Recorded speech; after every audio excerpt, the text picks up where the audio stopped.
Hi. Hi. Hi. Hi. I'm Rexy Pukinikin. I'm Rexy Pukinikin. I'm Rexy Pukinikin. And we're balling. And we're balling. And we're balling. Today. Tomorrow. And maybe yesterday. At what cost? At what cost? At what cost? Woo!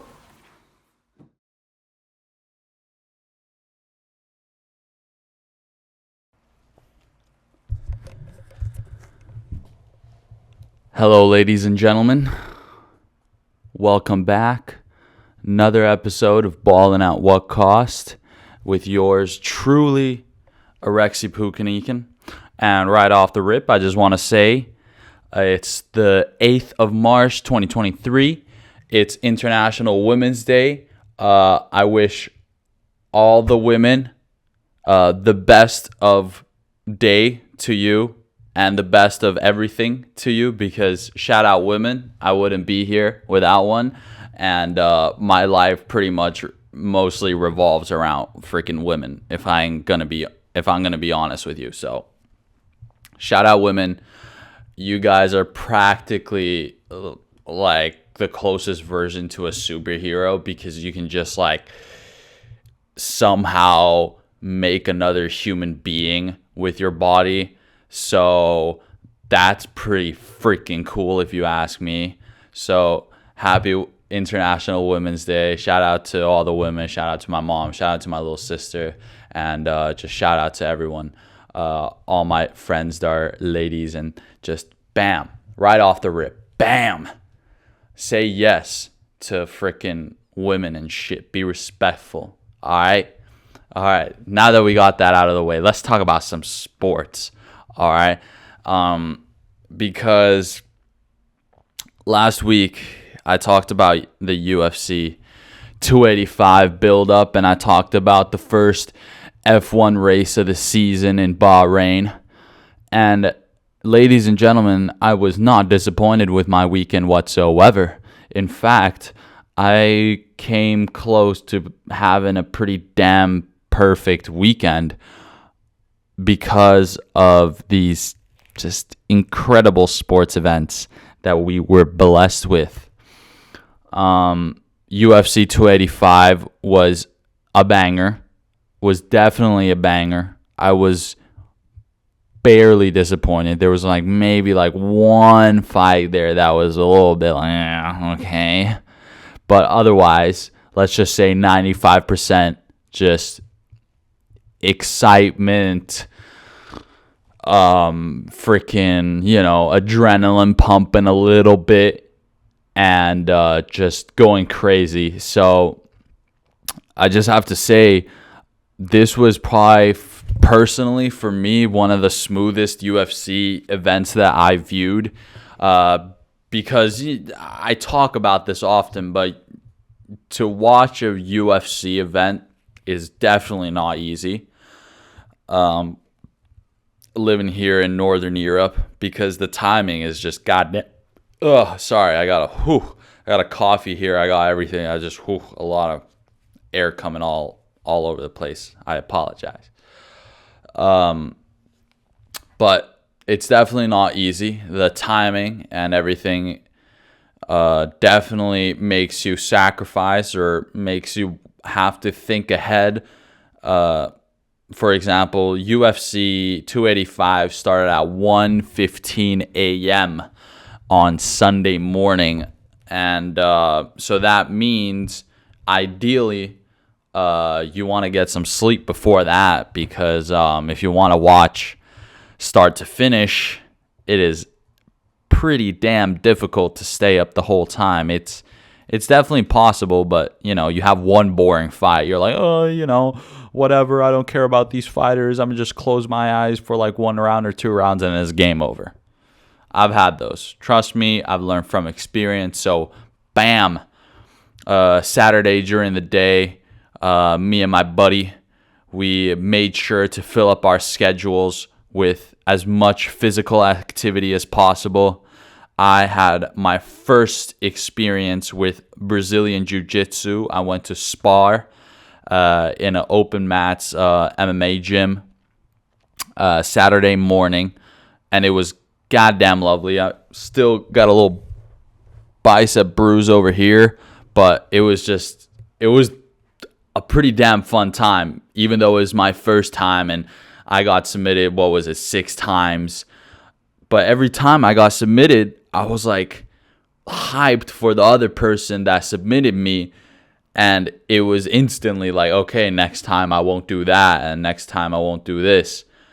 So that was really, really cool. A big eye opener for me. And it's really true what they say. It's such a positive, friendly environment when it comes to mixed martial arts. It's everyone there is super respectful.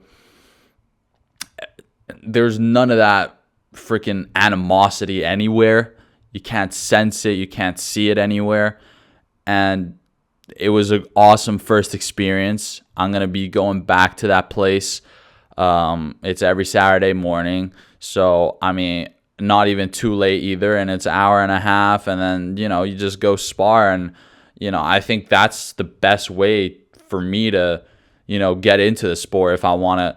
Like, I'm already kind of hooked after that one session, so I'm gonna try, see how everything develops, and then if it gets to a point where I have the time and resources to jump into that, I will, because my body felt great afterwards, even though it didn't. Of course I felt beat up, I was tired, but it was like the fact that just the mobility and all that. Like, you're not just I've lifted weights before, I've been through my gym rat phase, and something about just MMA training is just completely different, and it made my whole body feel amazing afterwards.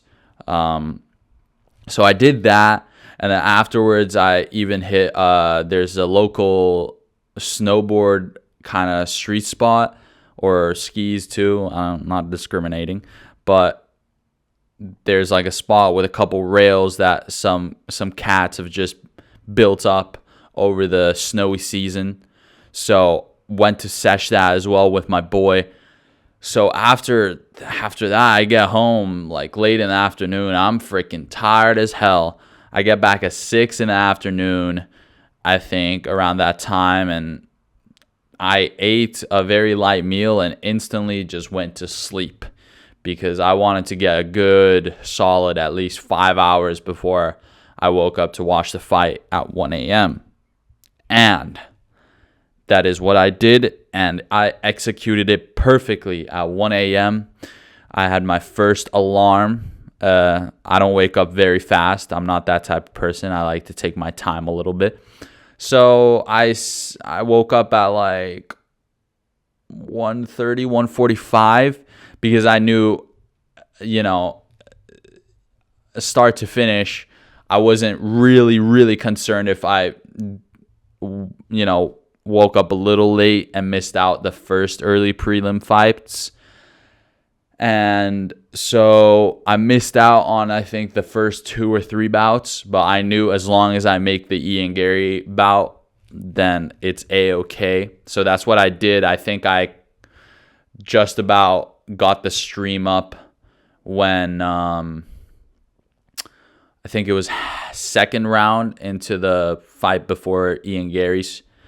And just enough to make me like get a little focused on, the actual event, waking up and all that. I wasn't that insane. I wasn't going to make myself coffee at 1 in the morning. I just wanted to naturally wake up, and that's enough. Use the body produced caffeine to keep me going. So then pretty much I woke up perfectly for the Ian Gary fight, which was the only fight I was really interested in watching for the early prelims. And man, this fight did not disappoint either, because I'm pretty sure I predicted that Ian Gary is going to come in and just absolutely run through my Chinese brother Song Kenan, and that was not the case. In the first round, we got pretty even, back and forth. Ian Gary was definitely more active, throwing all kinds of famous combinations. I've noticed with a lot of these guys, very similar to Jack Della Magdalena a little bit, where these two fighters really know when to pick the moment to unleash all the pressure or unleash a lot of pressure onto their opponent. Ian Gary was definitely trying to just do some, regular damage, really damage, pepper Song Kenan up. And unfortunately for Ian Gary, Song Kenan has a pretty deadly left hook that is pretty damn sharp too. And Ian Gary did not see that one coming. In fact, in the second round, memory's getting already a little hazy. See, I really should almost record these the day after, but memory's getting a little hazy here. But I think in the second round, Ian Gary gets knocked down by a Song Kenan left hook. They were both just throwing, and Song Kenan just slipped the left hook, and Ian Gary couldn't see it. Fully drops him. I thought Ian Gary was knocked out because he went practically limp for half a second, and Song Kenan freaking goes in and starts ground and pounding, and somehow Ian Gary was not fully out and did not give up at all. He gets up, gets in the clinch, survives the round, and to be fair, I think that's where Song Kenan made a really big mistake, because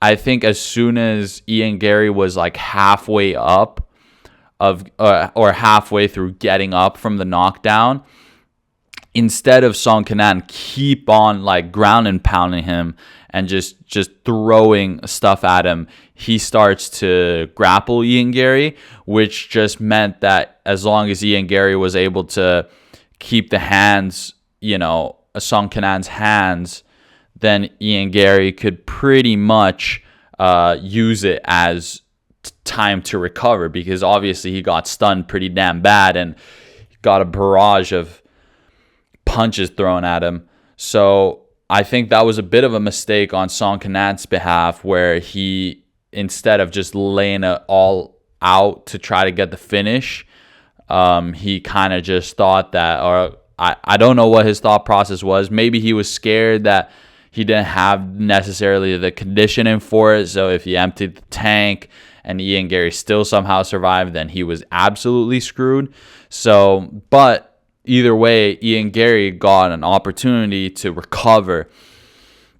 And then, man, Ian Gary comes back into the third round and does Ian Gary things, just neat combos with great striking from the hand, but also throws in random freaking kicks and knees and elbows, and man, he started laying it on Song Kenan. And at this point, Ian Gary realized Song Kenan's deadly weapon, which is the left hook. Now Ian Gary had the timing on when the left hook was coming in.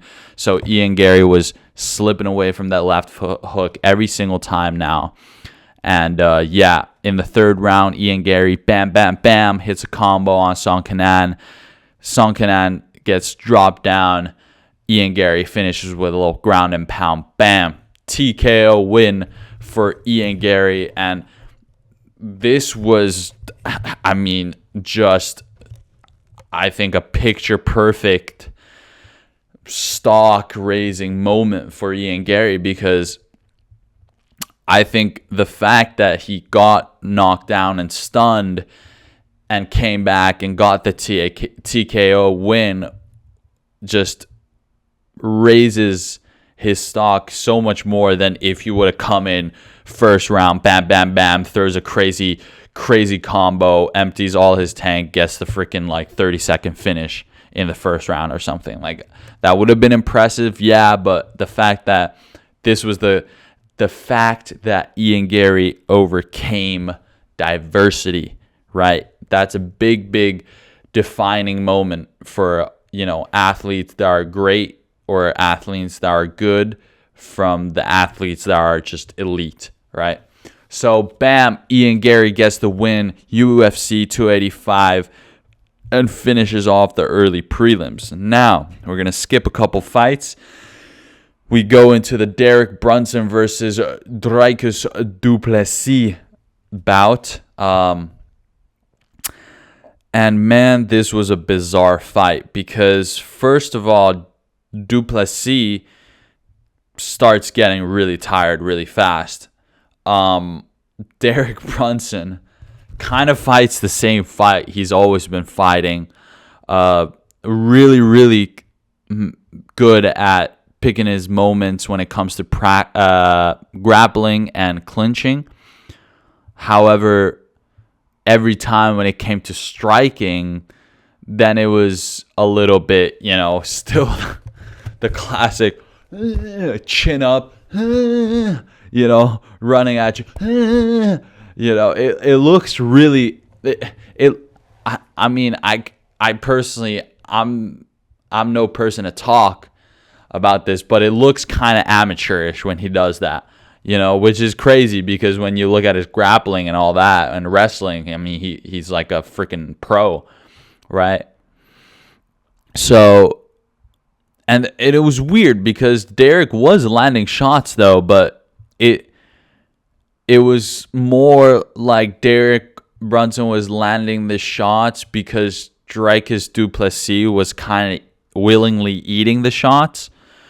Du Plessis wasn't necessary. I genuinely think he was just like, okay, Brunson doesn't really have the power right now to do any serious damage. So when it came to strikes, I mean, like, du Plessis was just eating them.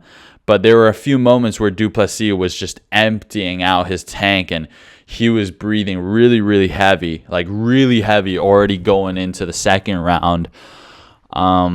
It was a really cool fact that Joe Rogan made during the bout that du Plessis actually has pretty big problems with his nose, so he can't actually breathe. He practically can't breathe from his nose. So, you could see it. Like, he's just, breathing really heavy through his mouth. Literally 2/3 of the fight.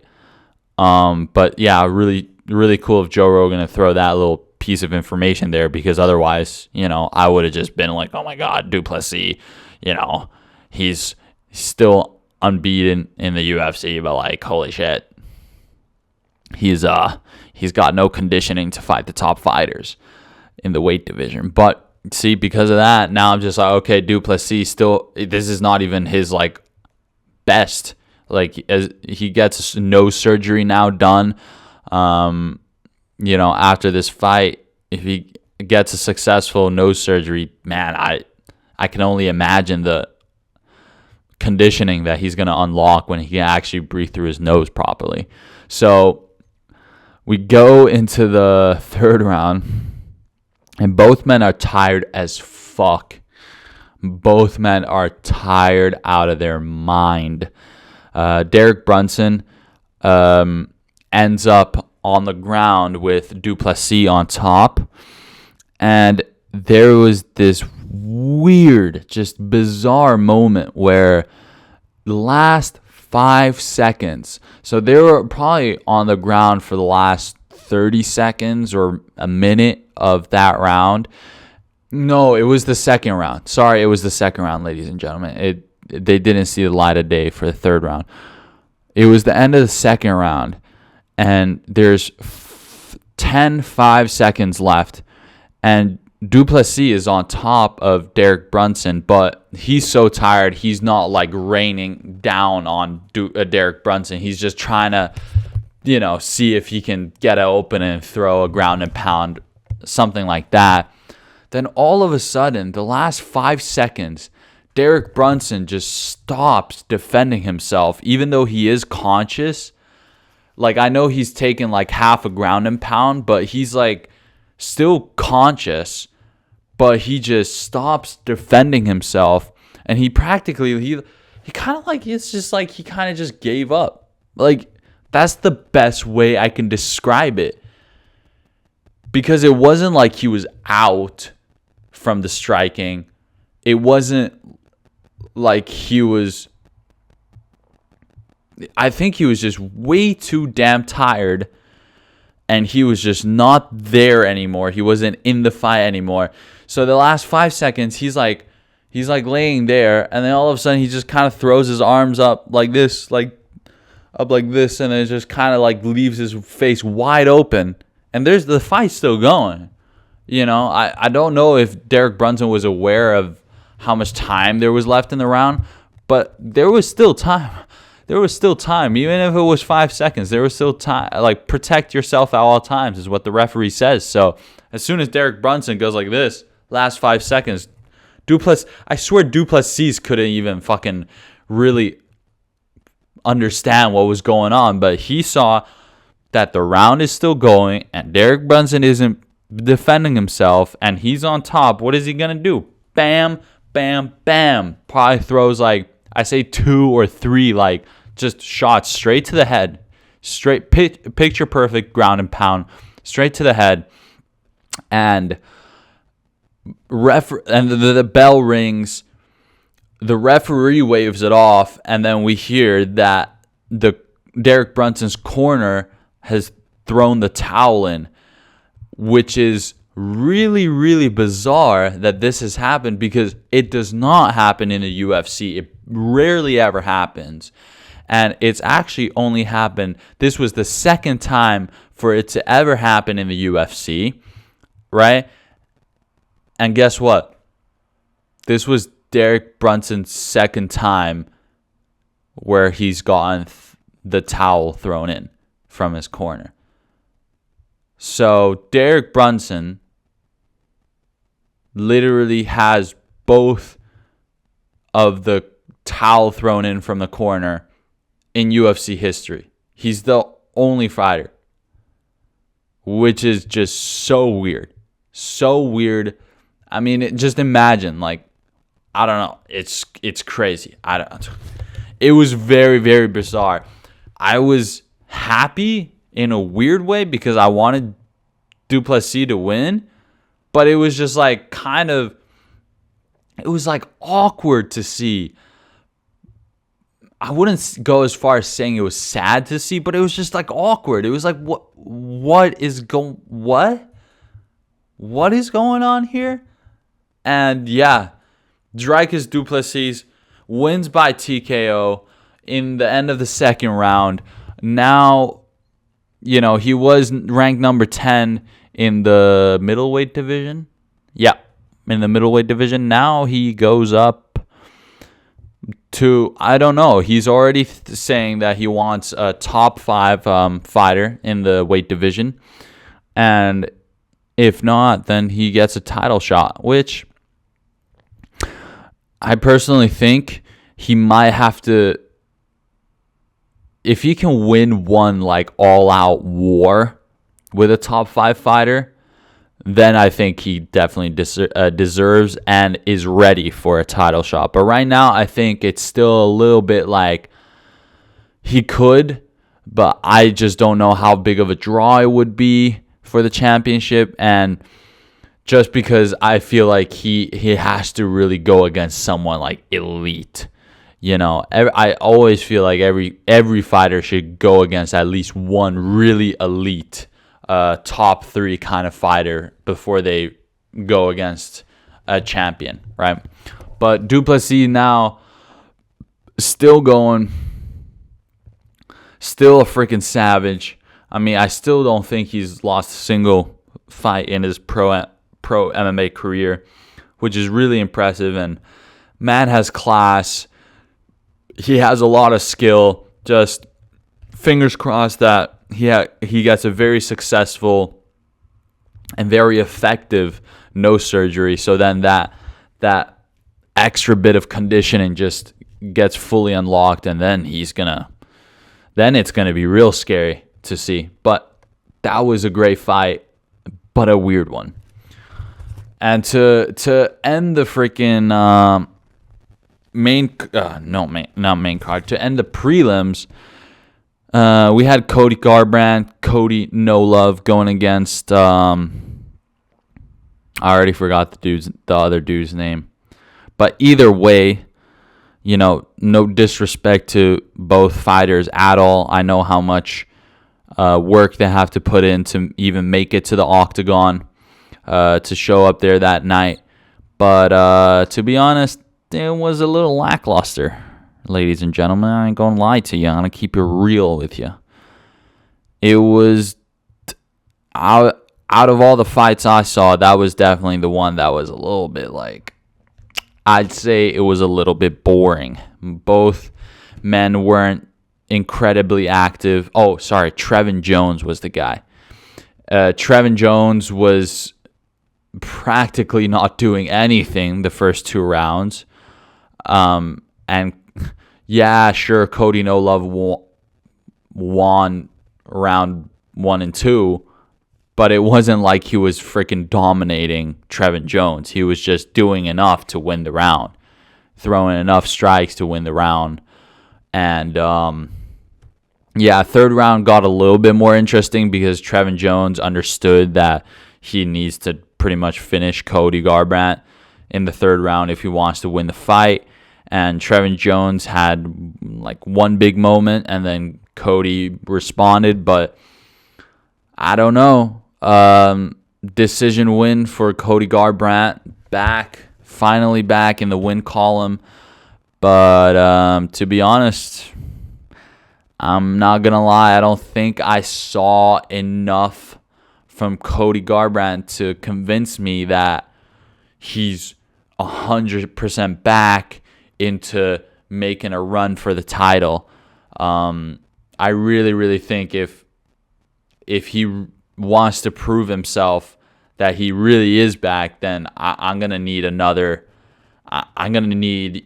next fight, I'm going to need another freaking spectacular Cody Garbrandt finish, or an all-out war where it shows that Cody No Love isn't scared, because that's the big question. He's been knocked out so many times now, or his chin's weak. It's,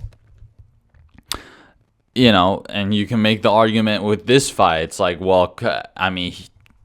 Cody Garbrandt wasn't taking any risks at all because, look at him. He's just scared he's going to get knocked out. But you could make that argument, but I just think that he needs a little bit more reps. That's all it is. I think this was not at all negative for Cody Garbrandt. I only see this win as a positive, obviously, but he just needs to do a little bit more to convince me personally that he's making a run for the title again and trying to rise up the rankings, and that he's not done with the sport yet. All right, but that was how UFC 285 prelims were. Sorry, ladies and gentlemen, I really need a little coffee to, get the juices flowing.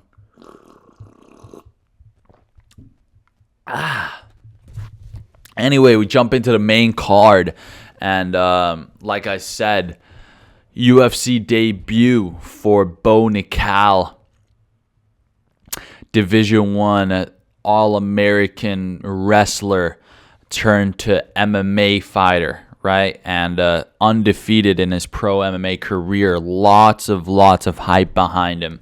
Okay, he's definitely one of the next dudes that are definitely gonna have tons of promotion and just hype produced by UFC, but also the fans, to see how far this kid can go. I can't say kid either because, compared to, some of the UFC heavyweights or some shit. He probably is a kid, but okay, yeah. But the fact that he starts off the main card, UFC debut, it just comes to show how much the UFC are, how much they expect from him. And Bo Nickal did not disappoint. He goes against a guy who's definitely legit. Jamie Pickett, I forget. Sorry, I didn't write it down on my notes. I should have, but I'm just talking about the more well-known fighter. I apologize. Last episode, I went in deeper. I apologize. But Bo Nickal gets the submission win, and in the first round, and grapples the hell out of his opponent. Barely gives him a chance to do anything. Takes him down, and chokes him out. And I think he did everything he needed to do to keep the hype train rolling behind him. And that's really all I could say. It was a spectacular performance. That's what I expected from him, and he delivered. So, great. Awesome. He's already talking some trash, or talking he wants to go against Khamzat Chimaev, talking this and that. Yeah, okay. Like, I know the UFC definitely want him to get a few more wins and all that before, but I mean, it almost kind of, I heard someone, and now I kind of forget where I heard this from, but it's almost a slightly problematic, because if his UFC debut is in a freaking main card, then what's all the other fights going to look like? Is he always just going to be in the main card, or is he going to be okay with being like the last fight of the prelims or something like that? I don't know, and we'll see. This is all a lot more on the matchmaking and marketing place when it comes to Bo Nickal. I think no one really doubts his skills as a MMA professional, but it really depends on what kind of matchups we get in the future and how active he is and all that stuff. So, but I mean, genuinely the best way that you could have started off your UFC career, and congratulations to him. Now, I'm going to skip one fight because the Gamrot and Jalen Turner fight was a close one that was kind of like just evenly back and forth, and then Gamrot won by decision and, snaps Jalen Turner's win streak, which was really impressive by Gamrot, but I just don't think there was like crazy tons of explosive action there, so I'm going to skip that. Shavkat Rakhmonov went head-to-head with Geoff Neal, and I personally think this was the best fight of the night. This was the most entertaining fight of the night. Or I can definitely make the statement that outside of the co-main event and the main event, this was the best fight. This was definitely the best fight, because I think a lot of people definitely was expecting Shavkat to do Shavkat things and just run through Geoff Neal and maul him and freaking beat him the hell up, which Shavkat did in the end. But both men, for 2 rounds, they were going at it. I'm talking Geoff Neal was landing some heavy shots on Shavkat. Shavkat was eating them, which is the scary part, right? Because Geoff Neal, hands of steel, is what they call him. It's for a reason. He's got heavy hands. He knows how to freaking, land a finishing punch. But Shavkat was eating them. And the more impressive part that made this my favorite fight of the night was Shavkat was throwing his vicious strikes at Geoff Neal, And Geoff Neal was taking him too. Was definitely taking it. Geoff Neal wasn't fazed by them at all. Both men were just going at it, okay? Going at it, swanging and banging, and they were just dishing out damage, straight up. And we get to the third round, and I'm freaking screaming at the screen at this point. I'm like, oh my god. And they get into a clinch. And this is when you just see the savagery that's pumping through Shavkat's heart. You know, if you can call it, dude, I don't even know if that guy has a heart, bro. It might just be like a freaking, one of those freaking metal hearts and shit. I don't know. That guy might be half robot or something. I don't know. But listen, Shavkat, when they're in a clinch, both men are so bloodied up, man. They're both pretty damn tired at this point. So they get in the clinch, and I think Geoff Neal just made a bit of a mistake, and Shavkat has all the power that you can have on a fighter. So Shavkat gets a hook in on the legs while they're standing and sneaks the forearm underneath Geoff Neal's neck. And just fully cranks the rear naked choke, standing rear naked choke, and chokes out Geoff Neal. I think Geoff Neal tapped, but it was too late. Like, Geoff Neal was already out by the time the referee came to stop Shavkat. So, man, just savagery. I think no way did this lower Geoff Neal's stock at all. This just showed what a savage Geoff Neal is. You're standing head to head to what a lot of people consider is the scariest man or the boogeyman of the UFC right now in Shavkat Rakhmonov. But the fact that, they stood head to head, just freaking striking at each other nonstop, just applaud for both men. I mean, Jesus, that was some beautiful violence there. I ain't gonna lie.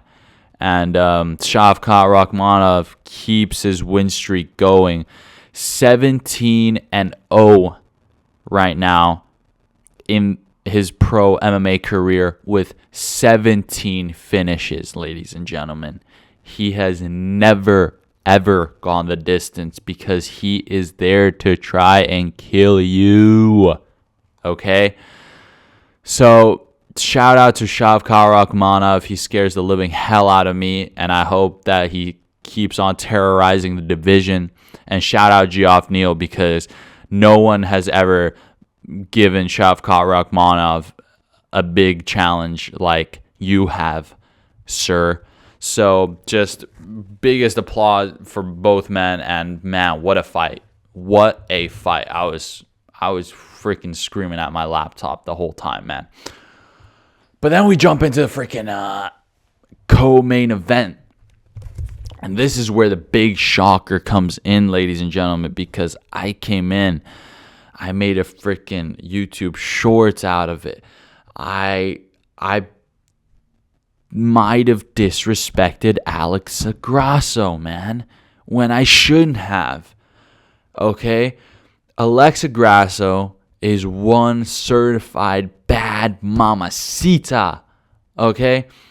After standing face to face with someone who is widely regarded as the most dangerous striker, right? Especially in the women's side of the UFC.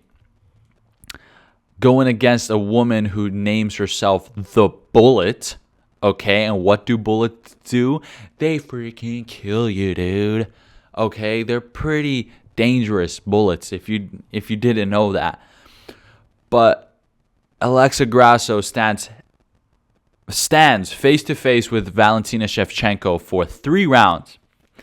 And Alexa Grasso lands shots too. It's back and forth. It really is back and forth. Alexa Grasso beautifully defending Valentina's crazy powerful kicks and not making a single mistake, and Alex Grasso throwing freaking 1-2s, like beautiful 1-2s, timing them perfectly.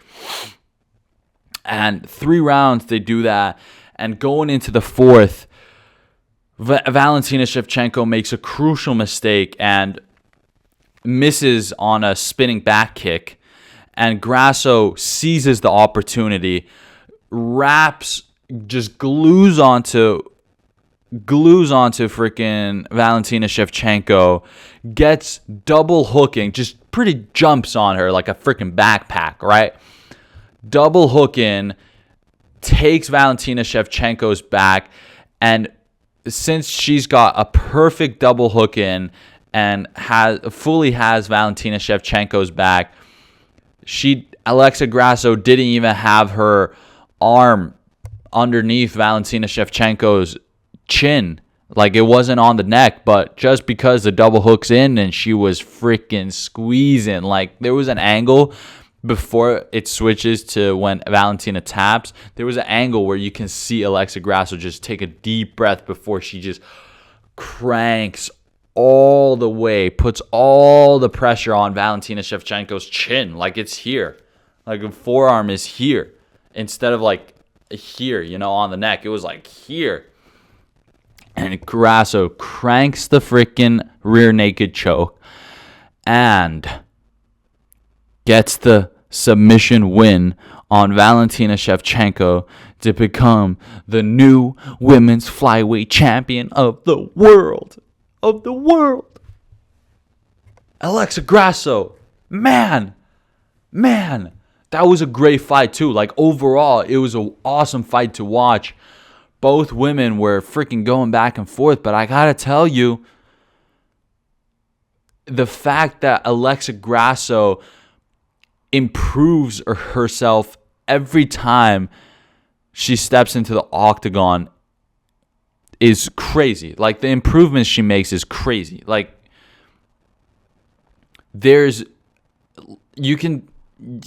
some fighters, honestly, I can make this statement. I've watched UFC enough. I think most fighters, they get the wins, from what they're good at.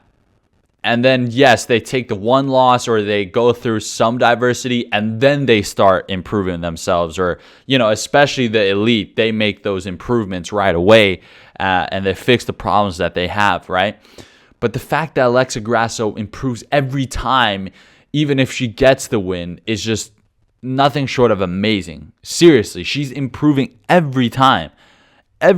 Like, I told you last episode, I was like, yo, I don't know about Alexa Grasso. She kind of just gets the decision win and, she ain't much of a finisher. But, like, every time she's improved. Every single time. In some aspect, you can see that she's improved. And now she made one hell of an improvement. Realized that there's a hole in Valentina Shevchenko's game. And bam! Got the submission win, was able to capitalize on the mistake and execute her game plan. So, just wow, amazing. Now we have 3 Mexican UFC champions. We got Brandon Moreno, flyweight. We got freaking Yair Rodriguez as the interim featherweight champion. And now we got Alexa Grasso. So, bam, it's a freaking Mexican takeover in the UFC as far as I'm concerned at this point, okay? So, just freaking amazing. I'm not, like, as much as I give praise for Valentina Shevchenko, I'm going to give the same amount, if not more, praise for Alexa Grasso for proving all the haters wrong. Like me. She proved me wrong. She freaking proved me wrong.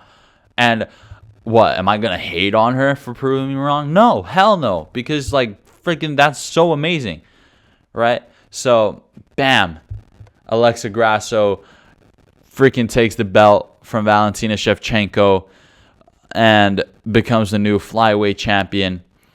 And that was the co-main event. Going into the main event, John Jones was back, man. Bones Jones was back.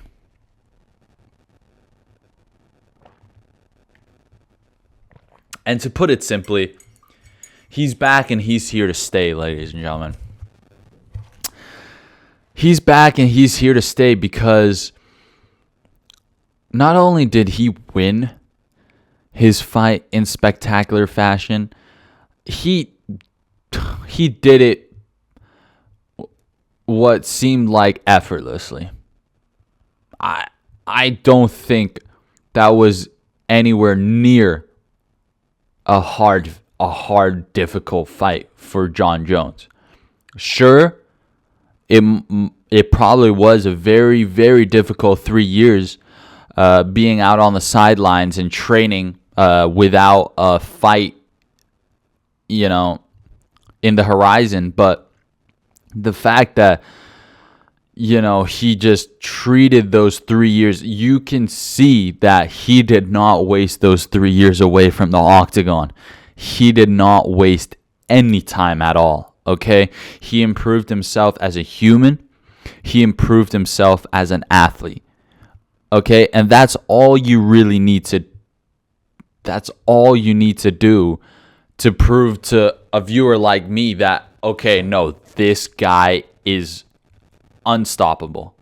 Absolutely unstoppable. Jon Jones comes back after 3 years, faces off Ciryl Gane, the most technically dangerous striker when it comes to at least the heavyweight, if not, the whole men's division, right? Goes against Ciryl Gane. Ciryl Gane, the first kick that Ciryl Gane throws is straight to Jon Jones' balls. Jon Jones takes a second, bam, goes back, bam, takes Ciryl Gane to the ground, uses all the weight that he's gained in a good way, obviously, and just freaking absolutely smothers Ciryl Gane, takes him down once, twice. Like, Ciryl Gane can't get up. Even when he got up, he's down instantly, okay? Puts him against the cage, gets a hold of his legs, sneaks that freaking forearm right underneath Ciryl Gane's chin, right against the cage, and just cranks that motherfucker once again. And bam, in the first round, gets Ciryl Gane to tap out. I mean, what? A lot of people were speechless. What in the hell just happened? I'll tell you what just happened. Jon Jones was away for 3 years, and he put all that time into training. And I believe him.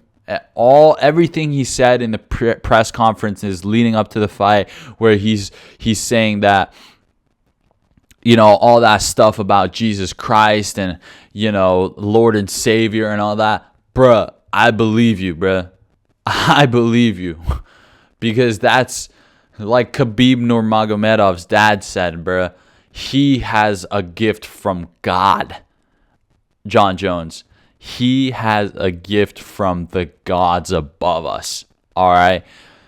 So I don't know, dude. It's looking like he's going to go on a freaking title defense streak again. And now in the heavyweight division in the UFC. And dude, this guy's lit.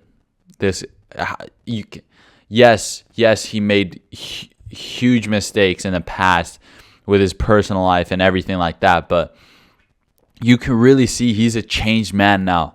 He really is a changed man now, man.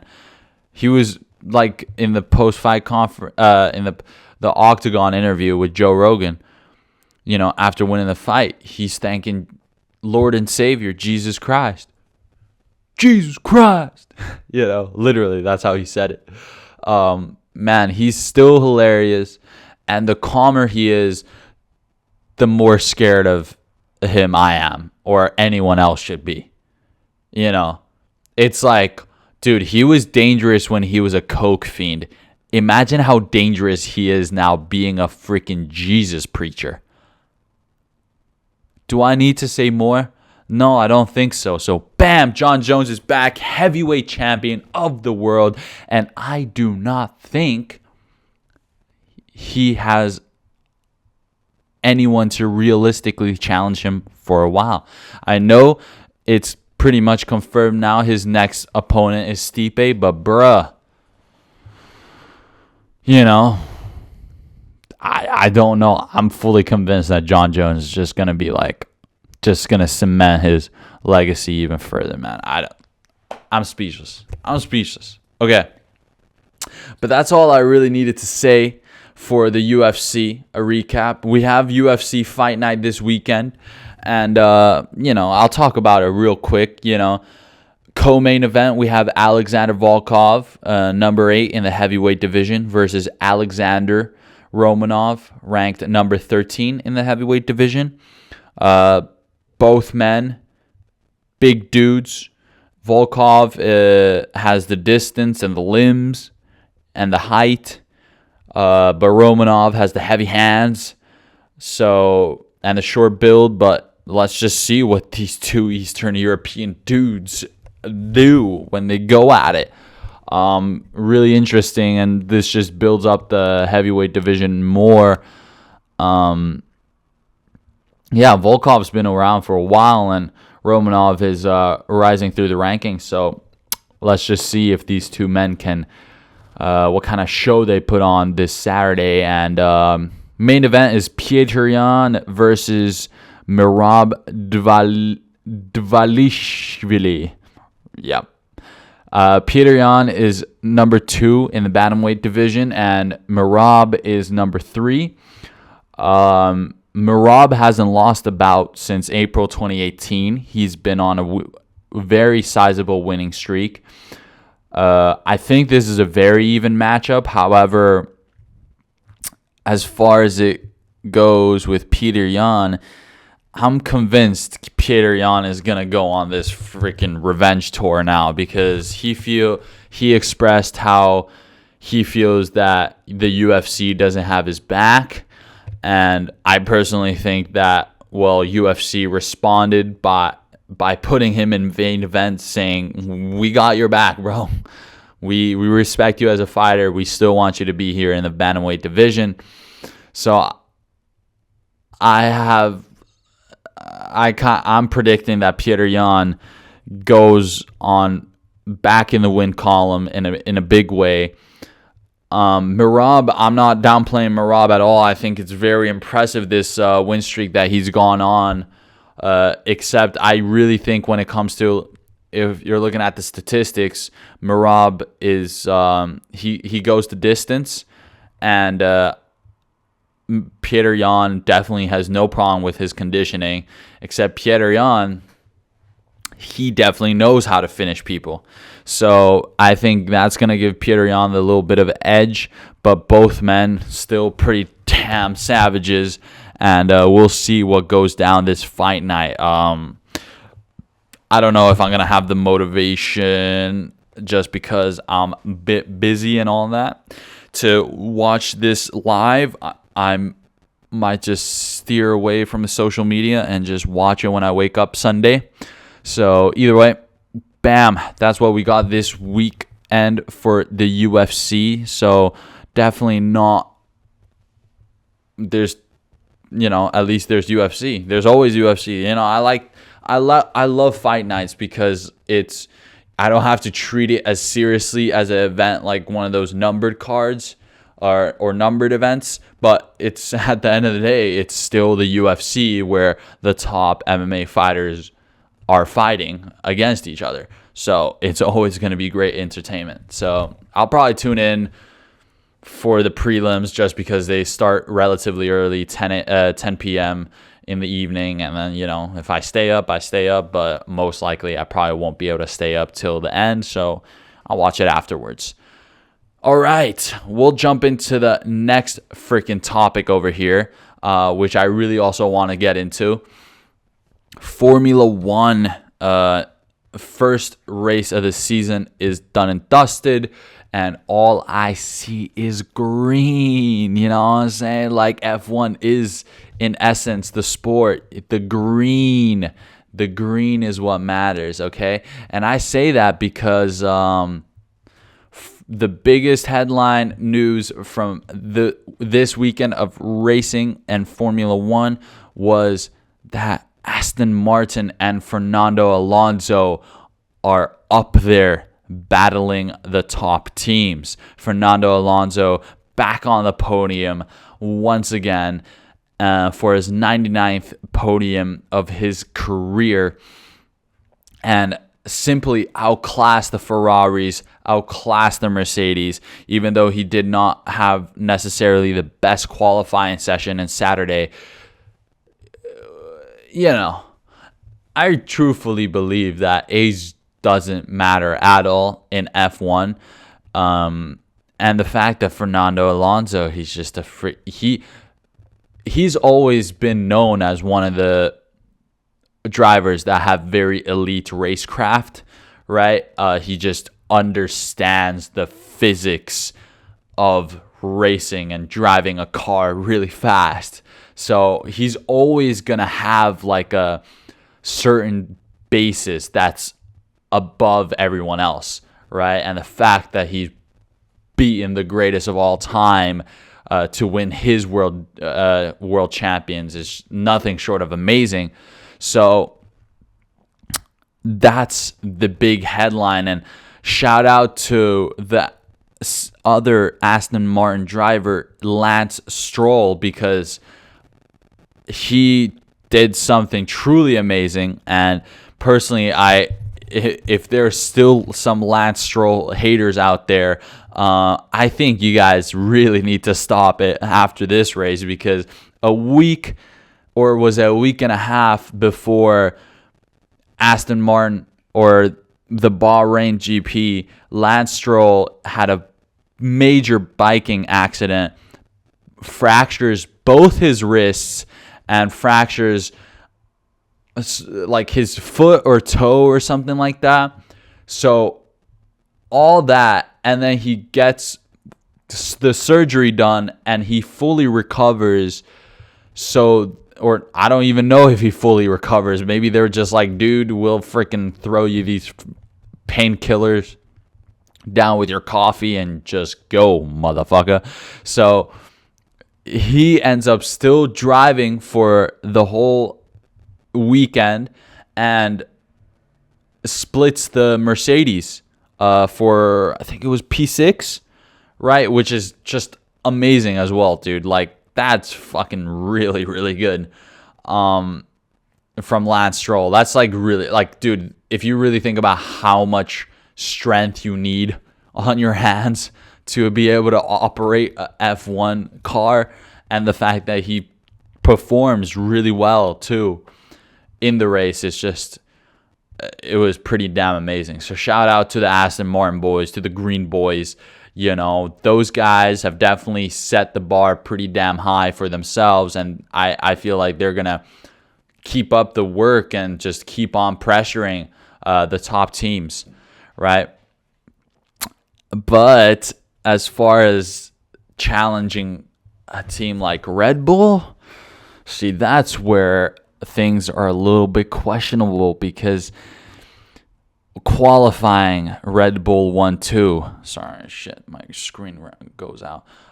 Qualifying Verstappen P1, Checo Perez P2, and then in the race P1 and P2 for the Red Bull boys. They look like they have just the most all-around best car, especially after this first race. I do not want to jump into any conclusions at all, especially after the first race of the season, especially when last year everyone was very quick to judge. But also because I think more than ever, we've just hit a new era of Formula One where the in-season development can affect the whole season a lot as well.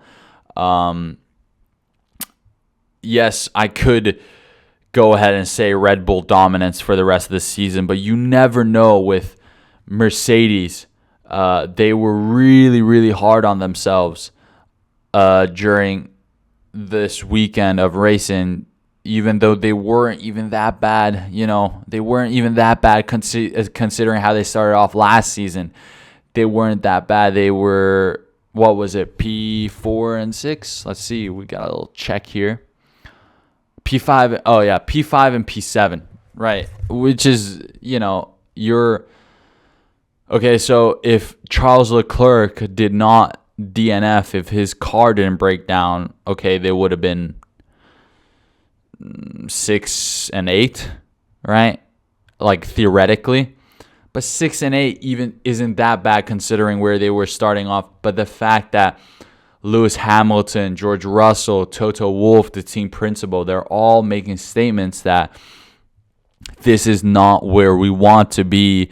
We're definitely falling short at this moment, which means that they are definitely going to put in the work to make the improvements during the season. And if there's any team on the grid that can make major improvements throughout the season, I think it's Mercedes. I wouldn't be surprised at all if within round 4 or 5 of this season, we already see Mercedes doing better in qualifying and already having a bit better race pace where they can challenge Aston Martin and Red Bull.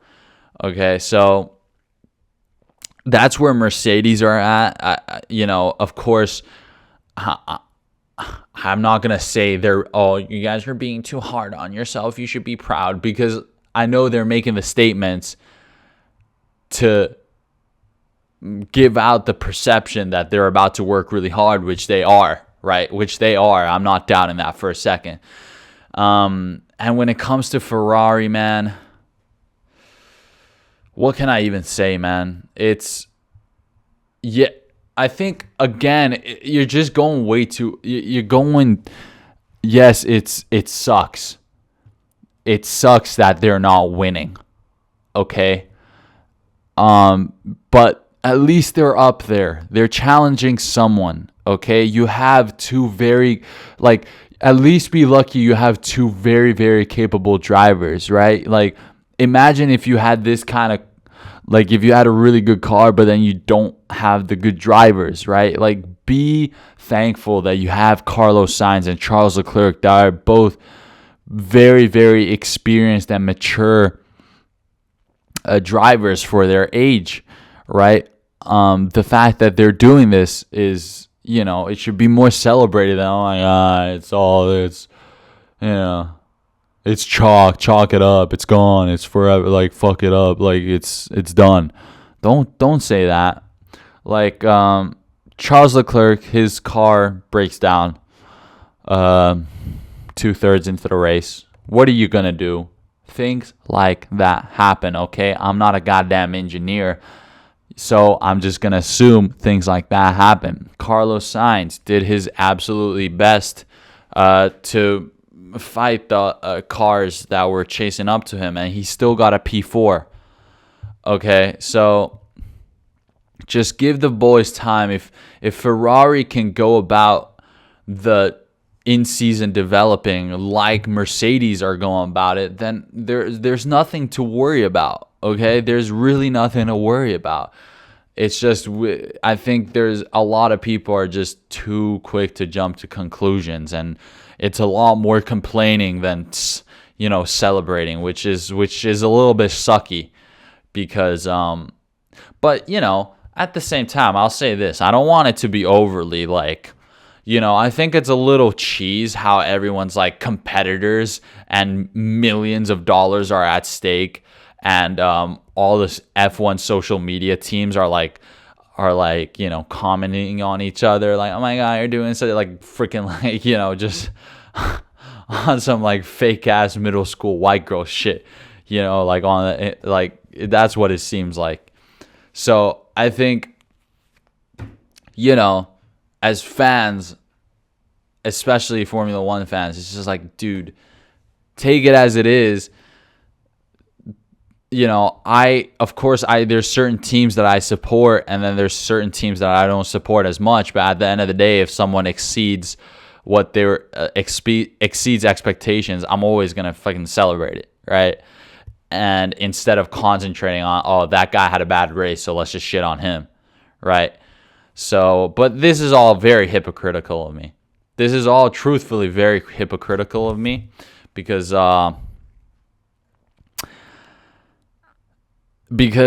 personally, Bottas, on a very positive note, Bottas drives an Alfa Romeo, right? He's in the Alfa Romeo, and he's still the best. He's the number one driver out of all midfield teams. So there's a clear difference between the Mercedes, Aston Martin, Ferrari, and Red Bull, right? Those 4 teams are going to be up there at the top, I think, this time. But who's the first driver out of those top teams that's there? It's Valtteri Bottas. Valtteri Bottas in the Alfa Romeo. I've said this last season. I'll say it again, dude. He's the number one driver. No one can fuck with him. No one can fuck with him. Really, no one can. Right? He's there like a fucking savage. All right? And that car just looks so sexy. All right? And as far as it goes to like shitting on people, I mean, like, let's just say Esteban Ocon, man, it's not bright and sunny days for Esteban Ocon. I can tell you that. Because Pierre Gasly comes in, debuts in Alpine for Alpine Renault. And Pierre Gasly starts like, what was it, P20, P19? I'm pretty sure Pierre Gasly started last. And Pierre Gasly ended up in P9 in the points. And what does Esteban Ocon do after qualifying really well? Let's see this. Esteban Ocon qualified P9. Yo, I'm not trying to be mean or nothing, but like, okay.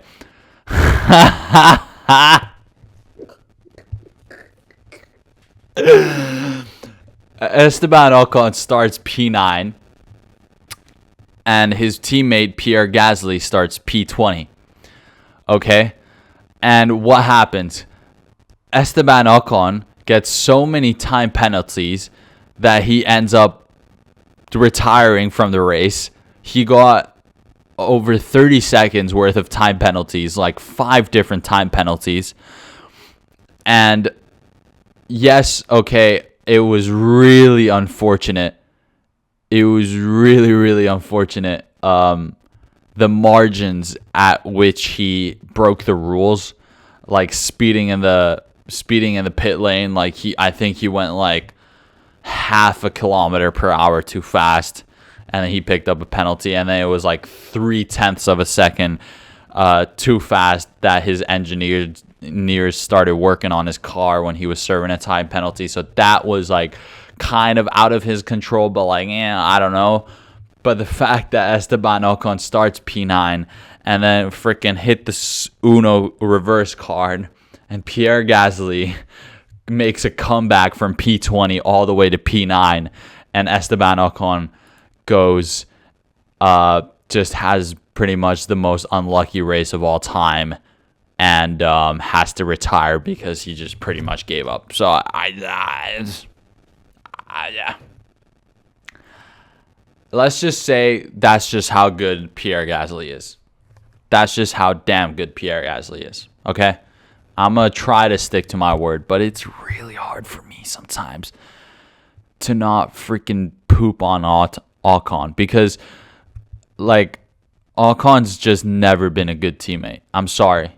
He's never been a good teammate. And there's, we have Lewis Hamilton, who is a 7-time world champion, and he's even a very, very respectable teammate to George Russell, last season, So why does Ocon feel like he is entitled to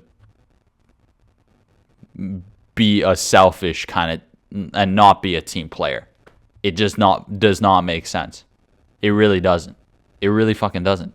So glad as far as it goes with the French and me, I can show one French love, but that's only if I can shit on another Frenchman. Okay, so I'll just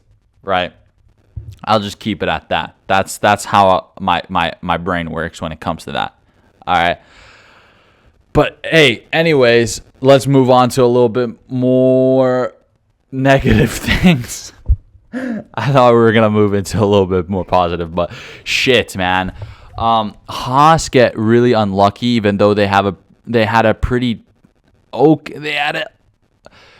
They just had an unlucky. I think they have quite a lot of pace in that car. I don't, but I just genuinely think the midfield is as close and competitive as it's ever been this year. It's ridiculous. Q1, ladies and gentlemen, Q1 qualifying 1 on Saturday, there was 1.1 second difference between P1, the fastest person, and the slowest person. 1.1 is a fucking small amount of time. Okay, so it's going to be really interesting. I think genuinely, if we're saying Mercedes is the slowest out of the top teams, so P8 is the last where a top team is going to place, like a top team driver. From P8 downwards, anything can happen, in my opinion. Anything. Because Lando Norris, I mean, he got unlucky as hell, but I think Lando Norris almost could have ended up in the points if he didn't get unlucky as hell. Right? So just anything can happen. Anything can happen. I think AlphaTauri can always score a point. I mean, Williams, they technically shocked everyone. They were able to get into the points right away. Alexander Albon, P10. And I just think all of that can switch around. And I personally think, you know what? Not even like excluding the top team. Maybe like the top 2 teams, yeah. You can keep out of the conversation, but I really think anything can happen this season. It's going to be a really exciting season. We got beautiful racing between Fernando Alonso and Lewis Hamilton, which was just awesome to watch. Just all that stuff. As much as I want to go into McLaren, I think just chalk it up. You have 2 great drivers. Great brand. I think no one questions McLaren's legacy in F1. But hey guys, if you have that many sponsors, I saw the memes about like, they spent all their time and energy on getting sponsors, but not on developing car. Yeah. Or it's just the fact that if they have all those, I feel like McLaren needs to, like, corporate McLaren needs to put a goddamn emphasis on F1 McLaren and say, yo, like, we need to win, right? Like, of course, with every one of these, it's, hey, the more successful we are racing, the better marketing and advertisement, the more effective it is, right? But at this point, it's like McLaren, like the corporate McLaren, the freaking board or the executives or something, they gotta start kicking downstairs a little bit and being like, yo, we need to fucking get a car that is up there, yo. Because yeah, it's really difficult to see, because like I said last podcast episode, I think Oscar Piastri and Lando Norris could potentially be, not now, but they could definitely be one of the most dangerous and fastest and most talented driver duos on the grid. But right now, you're not giving them the machinery to do so. I'm sure they will still do amazing things. I don't have a doubt in my mind that both men can score a point or 2 during the season. But that, as far as it goes with the McLaren brand, that's not what it's about. McLaren should be up there. Literally, I was expecting McLaren to be there battling the Ferraris and the Red Bulls. And everybody wants to see that with talent like Lando Norris and Oscar Piastri, both really funny, handsome, young dudes. We want to see that, okay? So McLaren, please just play your strategy right, make your improvements. Let the dudes since you guys have pretty much made a car that's not too successful, then let the drivers have all the power to make the calls, to let the drivers improve on themselves and make those improvements, and then the engineers and all the technical aspects follow along. So I'm not gonna downplay McLaren at all. At least they got enough sponsors where, they're definitely not, I don't think they're losing money, but it's just like they could be making a hell of a lot more money if they were winning, Think about how much more McLaren sales would go up if goddamn Lando Norris wins a goddamn championship, right? So that's the state of F1 after the first race. I think we get a break this week, and then we are in Saudi Arabia next weekend.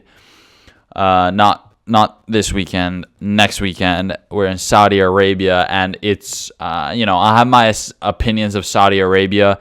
The new track, it's designed to be very fun to watch, but I really want to side with the drivers' opinions of how goddamn scary of a track layout it is. It's like terrifying to drive. Like, it's super high speed for track that isn't that wide at all.